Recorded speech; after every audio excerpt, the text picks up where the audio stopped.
Number 10 in our series on getting started this autumn, let's take a look at budgets and think quite laterally and openly about them.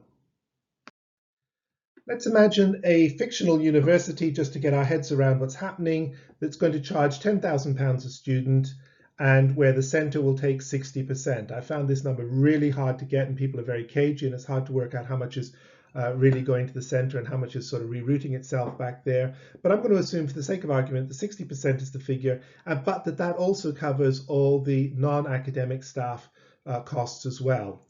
That leaves you £4,000 a year, and if your credits are 120 a year for 360 credit degrees, that works out at £33.33 per credit per student. The average salary for a British academic came out at just under £45,000. I've averaged it up.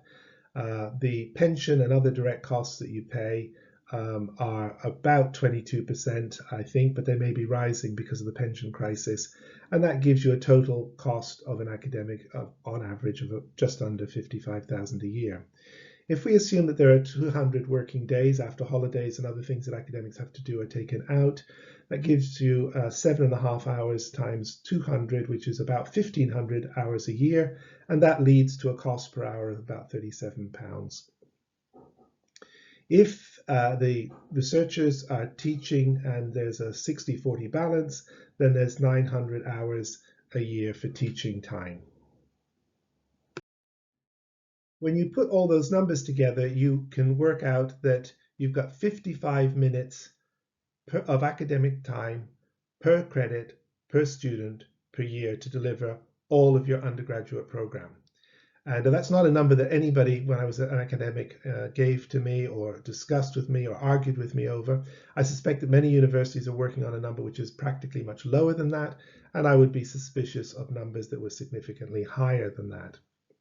So this allows you to put together a map of what a module might look like, the number of possible credits, 5, 10, 20, 40 along the top, the number of students enrolled, 10 up to 1,000 down the side.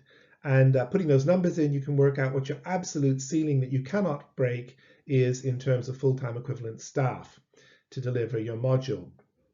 My experience is in 20 credit modules with 100 to 200 students, or in final year projects where there were far fewer students and it was a double credit module.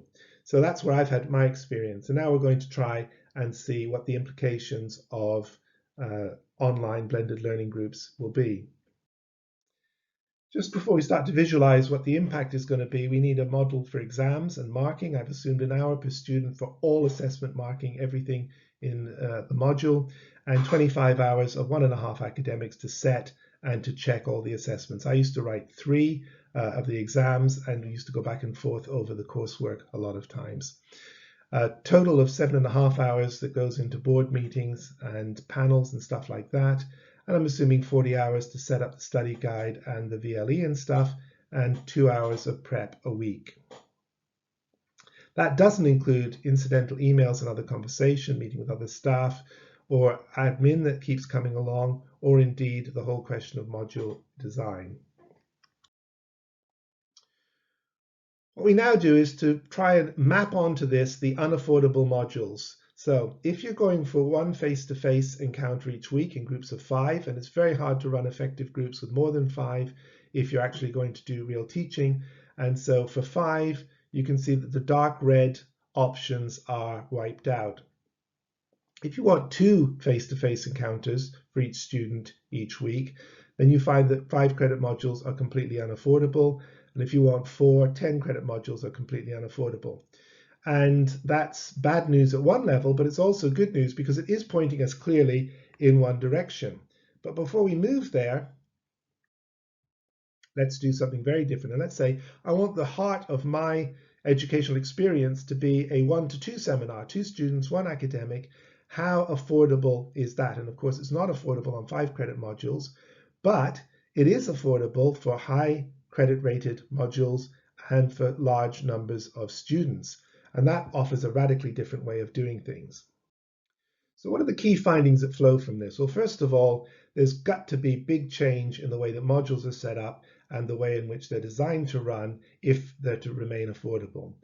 The scaling factors favor large cohorts and high credit modules. That's pretty simple, I think. And if that finding holds, unless I've done something really stupid with my spreadsheets, that's a really important finding. You've got to streamline very heavily and ruthlessly all management around the modules, and you've got to stop double teaching because that's prohibitively expensive. But there is space for well-designed modules, and in particular, there is an opportunity here under the new change for new universities with large cohorts to offer an Oxbridge type experience of 1 staff member to 2 students seminars once a week if they really want to do that and if the rest of the module is well designed.